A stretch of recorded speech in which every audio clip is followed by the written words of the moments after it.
네, 지난주 대통령 선거가 있었습니다. 미국에 있었습니다.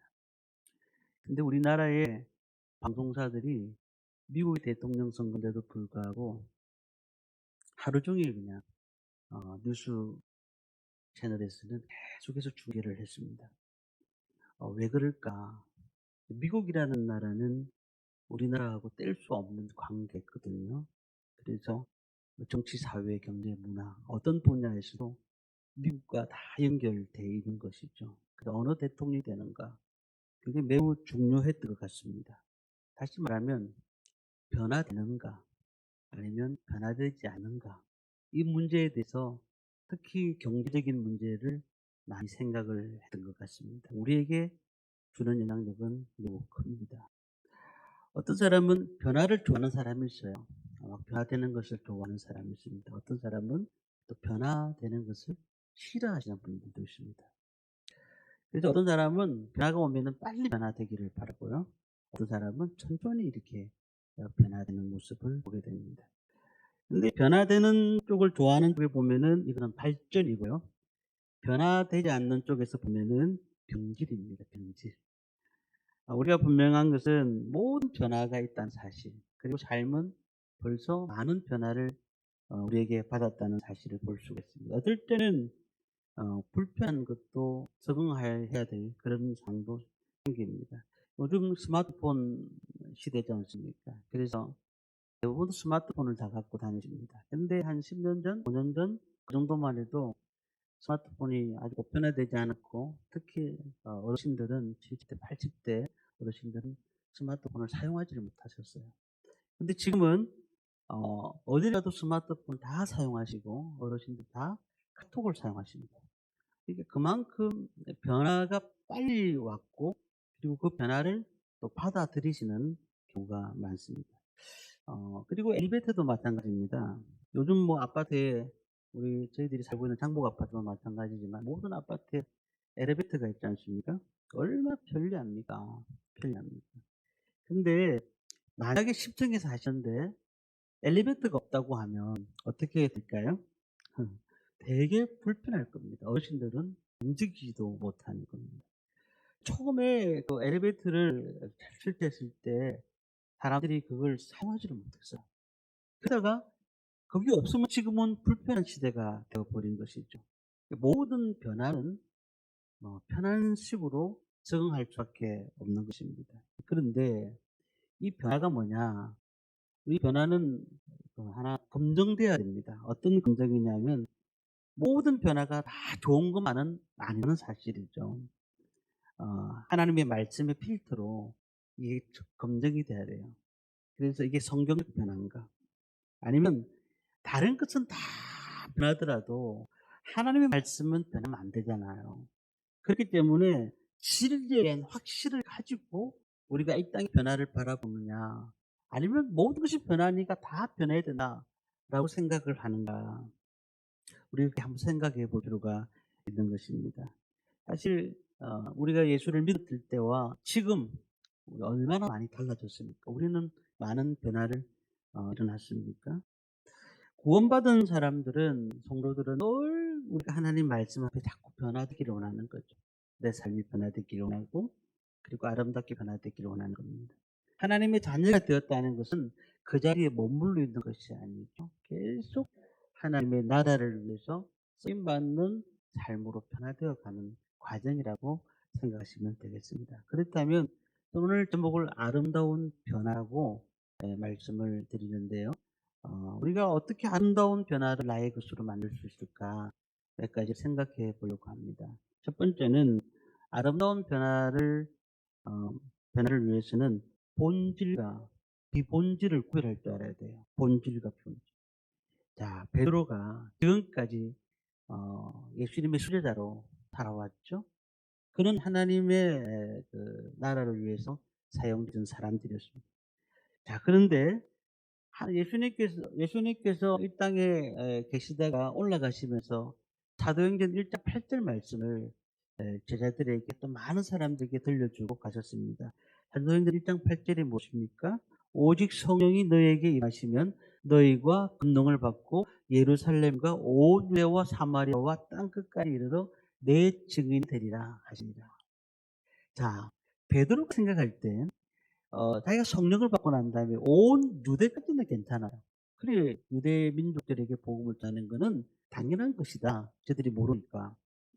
그런데 사마리아와 땅 끝까지 이르러 내 증인이 되리라, 이 말을 이해를 못했어요. 다시 말하면 우리 민족이 구원받는 건 당연한 것이지만 다른 이방인들이 구원받는 것은 좀 아니다라고 생각을 했죠. 마가다라 압박에서 성령을 받았던 그도 그런 생각을 했던 겁니다. 그런데 지난주에 우리 살펴봤던 사도행전 10장의 말씀에서 환상을 하나님께서 보여주셨잖아요. 무슨 환상일까요? 율법적으로 지금까지 먹지 못하는 음식들이 내려와가지고 이걸 먹으라라고 말씀하셨어요. 그랬더니 저는 먹지 못합니다. 저거는 내가 먹을 수 없는 것입니다. 그런데 3번씩이나 먹으라고 말씀하셨어요. 환상대 보여주셨습니다. 이 베드로가 가만히 보니까 무슨 뜻인지를 알게 된 것이죠. 이방인들에게도 복음을 전하라는 것이죠. 온 유대에만 복음을 전하는 것이 아니고 사마리아와 땅 끝까지 다 복음을 전해라. 그러니까 베드로가 처음에 자기가 가지고 있는 그 율법을 이 본질인데 불구하고 본질로 받아들인 것이죠. 그리고는 그것을 가지고는 살았던 겁니다. 우리가 사회에 살고 있는데 많은 사람들이 비본질적인 문제를 가지고 고민을 많이 하고 있어요. 싸움이 나면은 본질의 문제 가지고 잘 안 싸워요. 자꾸 비본질의 문제 가지고 싸워요. 가족의 문제도 그렇고 어느 단체의 문제도 그런 것 같습니다. 그렇다면 우리가 본질적인 것이 무엇인가? 본질적인 것은 우리가 절대로 양보할 수 없는 거예요. 우리가 반드시 싸우고 지켜야 될 것이 본질의 문제입니다. 뭘까요? 하나님의 진리의 말씀입니다. 하나님의 말씀은 무엇하다. 우리가 그렇게 말씀을 통해서 알지 않습니까? 그러니까 이제 많은 신학자들이 성경에는 오류도 있다, 성경에 틀린 것도 있다라고 얘기를 하는 사람이, 자유주의 신학자들이 그렇게 말을 하죠. 우리는 이런 말에 대해서 어떻게 해야 됩니까? 싸워야 됩니다. 하나님의 말씀은 무엇하는 겁니다. 그 말씀을 지켜서 우리가 그 말씀대로 살고 있는 것이죠. 이번에 이제 동성애 문제가 합법적으로 만들자라는 나라의 법적인 문제가 생겼지 않습니까? 그럼 어떻게 합니까? 우리는 가만 지켜봐야 됩니까? 아니죠. 싸워야 됩니다. 왜냐하면 진리의 문제이기 때문에 그럽니다. 그런데 동성애 그 집회에 한 100만 명 이상 이렇게 참석했다고 주최 측에서 얘기를 하는데, 근데 뭐 그 집회를 참석하든 안 하든 한 마음이 되어서 우리는 그래도 말씀을 지키는 하나님의 성경에 입각한 교회다라고 생각해서 한 마음을 같이 했습니다. 근데 몇 기독교 단체라고 하면서 동성애 집회를 반대했습니다. 왜 반대했습니까? 그들은 동성애를 찬성해야 된다는 겁니다. 동성애 찬성하는 것이 맞다. 작은 무리지만 그 얘기를 바로 옆에서 집회를 했다는 겁니다. 우리는 이 문제를 왜 고민해야 될까요? 이게 진리의 문제이기 때문에 그래요. 진리의 문제이기 때문에. 하나님께서 말씀하셨던 말씀은 다 우리가 진리로 받아들여야 되는 겁니다. 예수님께서 나의 죄값을 위해서 십자가에 달려 들어가셨다. 이건 진리의 문제예요. 부활도 믿어야 되고 예수님의 재림도 믿어야 되는 겁니다. 이게 뭐예요? 본질적인 문제라는 거예요. 본질적인 문제. 자, 그러면 비본질적인 문제는 뭘까요? 뭐 지난주에도 말씀드렸지만 어느 교파에서 어느 교단에서 신앙생활을 했느냐, 이거는 비본질적인 문제입니다. 뭐 장로 교인이 성결교육 안 하는 것을 말릴 수가 있습니까? 성결교 교인이 장로교 오는 것을 말릴 수 있습니까? 옛날에 우리 기독교가 어떻게 했을까요? 처음에 유교적인 사상들이 많이 들어와서 기독교에 기타를 치고 들어올 때에 기타를 보면서 마귀가 한 것이라고 엄청 말이 많았어요. 드럼을 생각지도 못했어요. 드럼을 치는 거는 감히 생각지도 못했습니다. 거룩한 성전에서 어떻게 드럼을 치느냐. 비본질적인 문제입니다. 옛날에 어떤 분이 그런 얘기를 하셨어요. 교회 다니면서 어떤 일이 있었냐면은, 지금은 우리가 이제 의자에서 예배를 드리잖아요. 마룻바닥에서 예배를 드렸습니다. 근데 마룻바닥 예배 드리면서 항상 처음에는 방석이 없는 거 아십니까? 방석 없이 드렸어요. 그런데 이제 방석 만드는 문제 가지고 교회에서 논란이 된 거예요. 어떻게 됐냐면 추운 겨울에 방석 만들어서 이렇게 기도하고 예배드리는 것이 맞지 않느냐라고 얘기했는데 어떤 몇 분들이 "아니다. 우리가 1시간 동안 예배드리는데 방석이 왜 필요하냐고. 중요한 것이 그것이 아니라고." 그것 때문에 비본질적인 문제가 싸우기 시작했어요. 방석을 놓느냐 안 놓느냐. 지금은 의자를 다 놨어요. 우리도 장의자를 놓잖아요. 그럼 또 장의자를 놓는 게 맞느냐 아니면 개인 의자를 놓는 게 맞느냐. 우리는 다 써 놨습니다. 장의자를 놓느냐 다 이런 것이 비본질적인 문제입니다. 그러니까 예배를 드리는데 좀 딱딱하게 예수님이 십자가를 생각하면서 불편하게 드려야지 라고 생각하는 사람도 있더라는 겁니다. 참 우리가 웃을 일들이 많은 거죠. 우리 가정도 그런 것 같아요.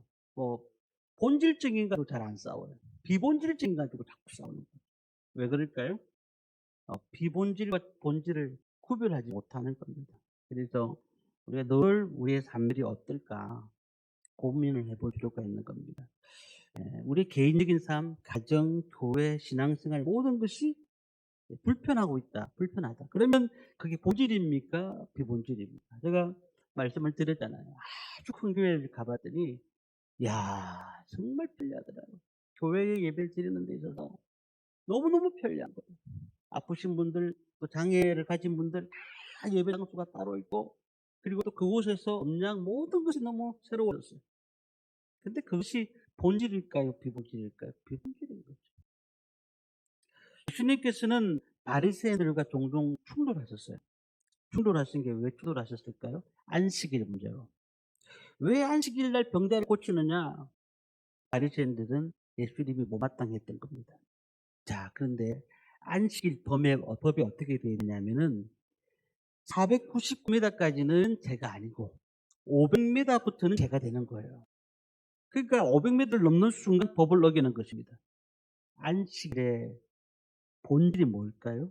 하나님을 기억하며 예배를 드리는 것입니다.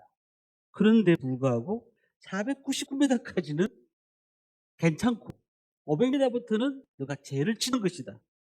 이건 비본질인 것이죠. 그렇다면은 우리가 몇 킬로를 가야 되는, 옛날에 우리 고시적에 훈련 받으셨던 분들은 버스도 못 탔어요. 버스. 왜냐하면 주일날 돈 쓴다는 것 때문에.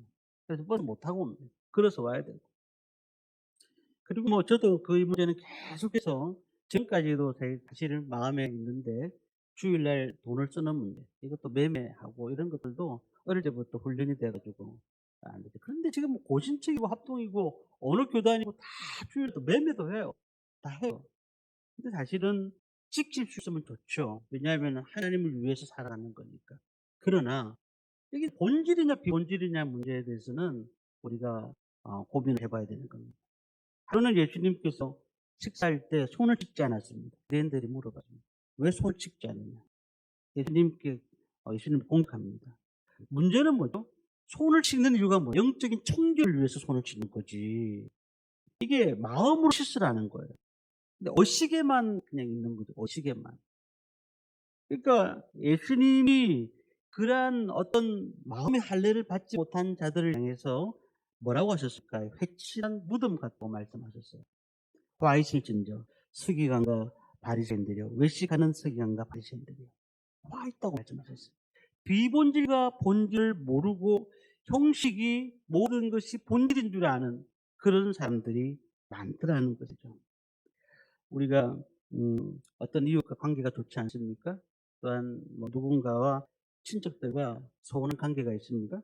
그렇다면 한번 생각해 보십시오. 본질적인 문제인가 아니면 비본질적인 문제인가? 만약에 본질적인 문제 같으면 우리가 싸워야 됩니다. 성경적 문제고 기독교적인 문제고 하나님 말씀의 문제라면 싸워야 되지만, 그렇지 않으면 고집할 필요가 없는 거죠. 고집할 필요가 없는 거죠. 그래서 우리가 본질이냐 비본질이냐의 문제에 대해서 고민을 해볼 필요가 있어요. 아름다운 변화는 본질은 잡아야 되지만 비본질에 대해서는 우리가 생각을 깊이 할 필요가 없는 것입니다. 두 번째는요, 이 아름다운 변화를 위해서는 율법과 형식에 빠지지 말아야 됩니다. 다시 말하면 제도주의에 빠지지 말아야 됩니다. 제도화를 만들어 놓지 말아야 됩니다. 우리가 세상에 보면은 항상 제도가 있습니다. 이렇게 제도가 딱 만들어 놓은 법이 있는 것이죠. 근데 그 율법, 형식 이런 것들이 계속해서 되어지는 게 아니고 바뀌어져요.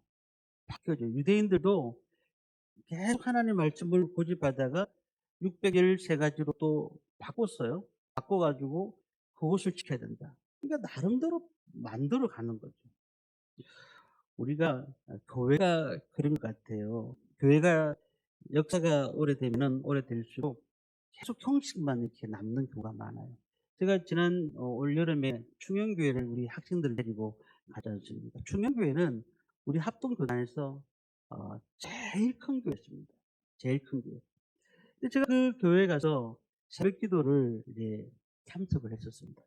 참석을 하는데 새벽기도 30분 전부터 파이프 오르간 연주자가 계속 울렸어요. 너무 은혜스럽더라고요. 그런데 그리고 예배가 마치고 기도를 하는데 저는 기도를 좀 크게 하려고 했는데 그 모인 사람들이 기도를 한 명도 크게 하지 않았어요. 묵상했습니다. 기도를. 다 묵상하시더라고요. 기도를 크게 하는 사람들이 눈치가 보일 정도로 안 되는 거예요. 근데 이 목사님이 새로운 목사님이 오셔 가지고 거기는 드럼도 없고 큰 가대상 드럼도 없고 해서 모든 것들을 다 이제 바꿔 놨더라고요. 바꿔 놓으셨는데 우리가 교회가 역사가 되면 전통이 있는 교회라고 해서 너무 좋은 거 아니겠습니까? 그런데 어떻게 보면 형식만 남아있는 그런 수가 있다는 것이죠. 우리가 오랫동안 신앙을 지키신 분들 보면 믿음을 본받아야 됩니다. 정말 지금까지 그 어려움과 고통 가운데서도 하나님 나라를 위해서 사용되어 주시고 또한 믿음을 지키신 분들 얼마나 귀합니까? 그런데 우리가 좀 실수할 수가 있는 게 뭐냐면 형식화에 빠질까 두렵다는 거죠. 형식화. 딱 놓여 있는 거죠. 오늘 말씀을 한번 읽어보겠습니다. 11장 1절부터 3절까지 한번 같이 읽겠습니다. 유대에 있는 사도들과 형제들이 이방인들도 하나님의 말씀을 받았다함을 들었더니 베드로가 예루살렘에 올라갔을 때에 할례자들이 비난하여 이르되 내가 무할례자의 집에 들어가 함께 먹었다 하니. 아멘. 베드로가 가이사라에 다녀왔습니다. 하나님의 계시를 받고 이제 하나님께서 그렇고 이방인들도 함께 하시구나 하는 것을 깨닫게 되었죠. 먹어보지 못한 음식도 먹으면서 그러면서 들떴 마음으로 온 겁니다. 야, 이 하나님께서 나에게 말씀하셨던 것들을 이제 우리 모든 유대인들에게 전해야 되겠구나. 그래서 하나님께서 이방인들에게 구원을 주셨다는 사실을 전해야 되지 하고는 베드로가 이제 지도자였기 때문에 말씀을 전하는 자리에 있지 않습니까? 그래서 예루살렘 교회에 섰습니다. 그때 성도들이 눈초리가 안 좋은 거예요. 다 굳어져 있는 겁니다. 어떤 성도는 옆에서 눈을 탁 이제 째려보는 겁니다. 그리고는 한 사람이 일어나는 겁니다. 할례자들이 비난하여 이르되 이 말씀했잖아요. 베드로여 회개하시오. 당신이 어떻게 그럴 수가 있단 말이에요. 당신이 자유주의자요? 아니 어떻게 설교할 자격도 없는 자가 왜 설교하고 있어? 당신은 변질되었어 라고 말했습니다. 어떻게 그 불신자들과 음식을 같이 먹을 수가 있어? 나는 당신을 따르지 않겠습니다. 무할례자의 집에 들어갔다. 그러니까 할례를 받은 자들이 무할례자의 집에 들어갔다는 것도 보통 문제가 아닙니다. 이런 겁니다. 절에 들어간 것도 보통 문제가 아닌데 젖밥을 먹고 염불을 한 격이 됐다는 거죠. 그러니까 그들이 그렇게 말할 수가 있습니다. 무할례자는 할례자와 그러니까 구원받은 자와 절대로 식사를 할 수 없도록 유대교에서 그렇게 만들어 놓은 거죠. 자, 그러면서 비평합니다. 베드로요, 넌 설교할 자격이 없습니다. 라고 얘기를 합니다. 근데 우리가 가만히 생각해 보십시오. 하나님께서 베드로에게 그 은혜를 주시면서 먹지 못하는 것을 먹어라. 이방인들도 구원의 대상이 된다라고 말씀을 하셨다는 것. 그러니까 우리가 늘 생각하면서 제도적인 것을 딱 만들어놔요. 이건 하면 안 되고, 이거는 해야 되는 것이고. 그러니까 그러면서 이거를 하는 사람들에게는 다 손가락질 하는 겁니다. 당신은 왜 이렇게 했느냐? 당신은 왜 이렇게 하나님 말씀을 어겼냐고 얘기를 하는 것이죠. 우리는 율법주의에 빠질 수가 있는 겁니다. 그러니까 사람을 우리가 세우는데 교회가 목적을 가지고 일을 해야 되는데 일이 목적이 되어 버리는 것이죠. 그러다 보면은 그 사람이 가지고 있는 특성, 그 사람이 가지고 있는 가지고 있는 그 마음, 생각들을 우리가 완전히 그를 어 바꿔 버리지 못하고 변화시키지 못하면 그 사람을 인정하지 않는 것이죠. 근데 어떤 일이 있느냐면 옛날에 저희들 주일학교 때는요. 교회 예배를 딱 드리면 주일학교 애들이 많이 모였잖아요. 저희들 주일학교 때는 엄청 모였습니다. 근데 제가 이제 기도하다가 옆에 친구 보면 기도를 안 하고 있거든요. 그러면 제가 기도 안 하고 있으면 늦게 와요. 옆에 선생님 한 분은요, 몽둥이 들고 기도 안 하는 애들 잡으러 다녀요. 너 기도 안 하지? 때립니다. 그리고는 계속 기도 안 하잖아요. 시끄럽다. 밖으로 나와. 손 들고 서 있습니다. 기도 예배 드리다가 손 들고 서 있고. 막 제가 그게 아직까지 있어요. 예배 시간에는 무조건 기도해야 되고 예배 시간에 떠들면 안 되고. 이제 그게 완전히 딱 돼 있는 거죠. 사실은 물론 우리가 예배를 거룩하게 드려도 경건하게 드리는 건 맞고 당연히 그렇게 해야 되지만 그 선생님은 예배를 안 드리더라고요. 아이들만 잡으러 다니는 거예요. 아이들. 계속 아이들만. 그러니까 그게 우리가 볼 때는 뭔가 예배를 거룩하게 하기 위해서 만든 것이라고 보지만 형식화가 돼 버려요. 아예 그냥 그렇게 해야 돼. 만들어 버려요. 요즘 예배 우리 주일학교 아이들 예배 드리는 거 보셨습니까? 옛날 분들이 지금 주일학교 애들 예배 드리는 거 보면 예배도 아니다. 그렇게 말할 수도 있죠. 그러나 우리가 그런 가운데서도 그들의 마음을 이해하고 그들과 함께 가고 그들 가진 그 마음 가운데 하나님께 드리는 예배, 기도 생활을 가리키고 이런 것이 중요한 것이죠. 그래서 만약에 옛날 방식으로 주일학교 아이들이 가르쳤다고 하면 아이들은 한 명도 안 옵니다. 그렇지 않습니다. 우리가 왜 모였습니까? 왜 교회를 만들었습니까? 정인되기 위해서. 그리고 복음을 전하기 위해서 만들었다 아니겠습니까? 그러니까 교회를 어떻게 운영할 것인가. 물론 법이라는 게 있습니다. 법이 정한 대로 가는 경우가 많죠. 그러나 교회의 어려움이 올 때에 제도로만 가지고 교회가 운영되지 않습니다.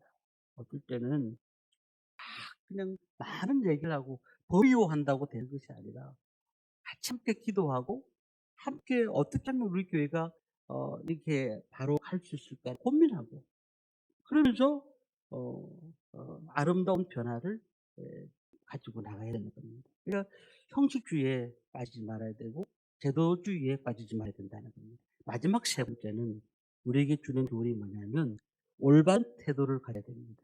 베드로의 올바른 태도. 4절 말씀을 함께 읽겠습니다. 같이 읽습니다. 베드로가 그들에게 이 일을 차례로 설명하여 베드로의 옛날 성격 아십니까?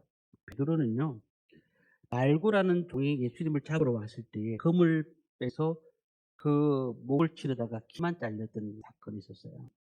그 옛날 성격은 굉장히 급했어요. 그런데 지금 베드로가요, 4절의 말씀 보니까 이 일을 차례로 설명하여라고 말씀했습니다. 앞에 내용을 제가 말씀을 드렸죠. 어떻게 해요? 그냥 설교를 하는데 너무너무 사람들이 베드로는 설교하지 마. 이런 뜻으로 얘기를 했거든요. 그런데도 불구하고 이 베드로가 어떻게 했을까요? 막 사대질을 하고 당신 자유주의자예요. 당신이 지금 설교한다고 되는 게 아니에요. 내려오시오. 막 그렇게 물컵을 던지고 막 그렇게 했던데 옛날 같았으면 베드로는 난리가 났겠죠. 근데 지금은 베드로의 태도를 보니까 베드로가 일어나더니 차례로 설명했다. 우리가 이 차례로 설명했다는 것은 의도치 않게 서로를 공격할 수가 있죠. 그런데 진지한 자세를 가지고 논리적인 태도를 가지고 하나씩 설명했다는 겁니다. 그리고 어떤 설명일까요? 10장에 하나님께서 자신에게 보여주신 환상을 11장에 차근차근하게 기록을 하고 있습니다. 베드로의 관점에서 6절에 보이더라 하거늘 8절에 하니 하지 말라 하더라.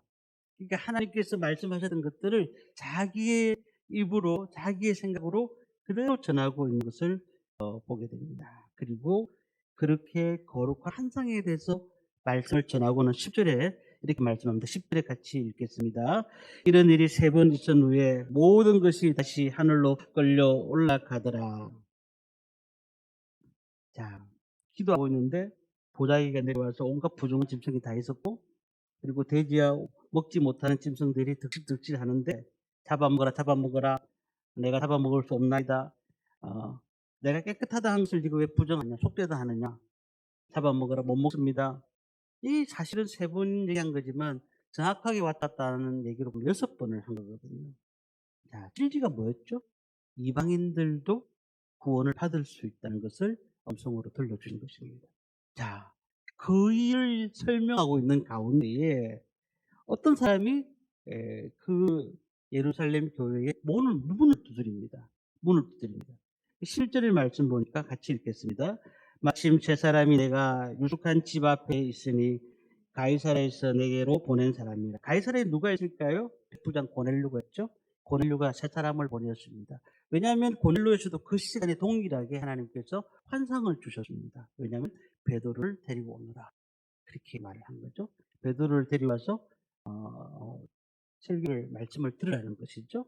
베드로의 그 환상을 보고 그 고넬료가 보낸 세 사람이 베드로 있는 또 집에 도착을 한 것이죠. 12절에 보니까 성령이 내게 명하사 아무 의심 말고 함께 가라 하시매, 이어서 이제 베드로까지 7명이 갔다는 것입니다. 아무 의심하지 말고 함께 갔습니다. 그러니까 고넬료가 본 환상, 그리고 베드로가 본 환상이 너무너무 비슷했고, 그래서 이 고넬료의 집에서 사람을 보내가지고 베드로를 데려왔는데, 베드로가 자기만 간 것이 아니고 3명을 더 데리고 왔어. 7명이 지금 고넬료 집에 갔던 그런 내용을 말씀을 하고 있는 겁니다. 12절에 보니까 함께 가라. 혼자 보인 것이 아니고 다 함께 그 역사적인 사건을 보이게 만드신 겁니다. 그러니까 고넬료 집에 준비를 시킵니다. 이방인들에게 하나님의 성령이 임하는 역사를 지금 보이고 계시는 거예요. 14절 말씀을, 13절, 14절 말씀을 함께 보겠습니다. 그가 우리에게 말하기를 천사가 내 집에 서서 말하되 내가 사람을 요바에 보내어 베드로라 하는 시몬을 청하라. 그가 너와 내 온 집이 구원받을 말씀을 내게 이르자 함을 보았다 하거늘. 자, 이제 역사적인 사건이 나타나는 거죠. 베드로 혼자 간 것이 아니고 베드로의 종들과 같이 갔던 사람, 그리고 7명이 함께 같이 가서 하나님의 역사를 경험하는데, 15절에 보니까 내가 말을 시작할 때에 성령이 그들에게 임하시기를 처음 우리에게 하신 것 같이 하는데, 처음 우리에게 뭐였죠? 오순절 다락방에서 성령이 임하신 것처럼 이 고넬료 집에서 성령이 임했다는 것을 말하고 있는 겁니다. 우리는 이 사실을 보면서 뭘까요? 베드로에게 주셨던 그 은혜, 그러니까 그 올바른 태도로 베드로가 시작을 했더니 이렇게 성령이 그 가운데 임하시고, 그리고 이 하나님의 역사가 그 가정 가운데 임했다는 겁니다. 사실 베드로는 아주 어릴 때부터 교육을 받았으면서 하나님 고집이 심했습니다. 전통과 습관을 가졌던 사람, 전통적인 사람이고 보수적인 사람이었죠. 유대교 가운데 태어났고, 그리고 그런 가운데도 하나님 말씀을 들었습니다. 하나님 말씀할 때 문을 열었다는 사실이에요. 우리가 우리 꾸미는 교회를 바라보면서 우리 교회를 바라보는 관점이 있어야 됩니다. 우리 교회가 왜 있느냐? 우리 교회는 죽은 영혼을 살리는 곳이에요. 우리가 이 교회에 수십 명이 모여가지고 수백 명이 모여서 예배만 드리는 곳이 아니라 우리 교회의 사명이 하나님 주신 것이 있습니다. 그러니 이곳에서는 하나님 말씀을 듣고 그 말씀을 들은 자들이 많은 죽어가는 시민들을 살리는 일들을 감당하기 위해서 우리가 이 땅에 모인 것입니다. 그러면 우리는 그 말씀을 받는 사람들이 어떻게 나가야 될까요? 그 말씀을 받으면 베드로처럼 그 말씀을 전하는 역사를 가지고 있어야 되는 거죠. 우리가 부족한 자라는 사실을 느낄 수밖에 없습니다. 교회를 하다 보면 나는 너무 연약한 자라는 것을 알 수 있습니다. 내 믿음이 부족하다는 것을 알 수 있습니다. 그렇지만은 하나님 그걸 묻지 않으시고 우리가 지금 이 가운데서 우리 교회가 달려갈 것이 무엇인가를 말씀하시면서 함께 가기를 원하시는 겁니다. 교회를 섬길 때에 내 마음에 맞을 수도 있고 내 마음이 맞지 않을 수도 있지만 아름다운 변화를 위해서 우리를 낮춰가면서 말씀을 들으면서 함께 가는 것이 복음인 것입니다. 오늘 우리가 왜 어떻게 변화될 수 있을까요? 18절 말씀을 마지막으로 읽겠습니다. 18절 말씀을 같이 읽습니다. 그들이 이 말을 듣고 잠잠하여 하나님께 영광을 돌려 이르되 그러면 하나님께서 이방에게도 생명 얻는 회개를 주셨도다 하니라. 그래서 하나님께서 복음을 전하기 위해서 베드로를 태도를 변화시켰고 그의 모든 삶이 이제 이방인들에게도 복음을 전해야 되겠다는 생각을 가진 것입니다. 우리 평생 예수 믿으면서도 생각을 바꾸지 않는 분들이 많습니다. 유대교를 믿었던, 미신을 믿었던, 불교를 믿었던, 그 믿었던 것이 짬뽕 돼가지고 기독교가 섞여져 있는. 그러니까 자기 습관을 가지고 함께 예수를 믿는 분도 있는 겁니다. 우리는 비본질적인 문제, 그런 문제를 타파하고 이제 우리가 주님 앞에서 어떻게 나갈 것인가. 본질적인 문제는 분명히 가져야 되지만 비본질적인 문제에 대해서는 우리 마음을 열어서 많은 사람들을 받아들일 수 있는 그런 삶을 살아야 될 것 같습니다. 주일학교 잘하는 교회들을 가보면요, 수동부 가보면 정말 주일학교 교육이 많이 바뀌었습니다. 어릴 때 아까 말씀드렸지만 OHP 핀 가지고 막 그냥 영상으로 했던 게 엊그제 같은데 지금은 영상 없는 교회가 어디 있습니다. 개척도 다 영상이 있습니다.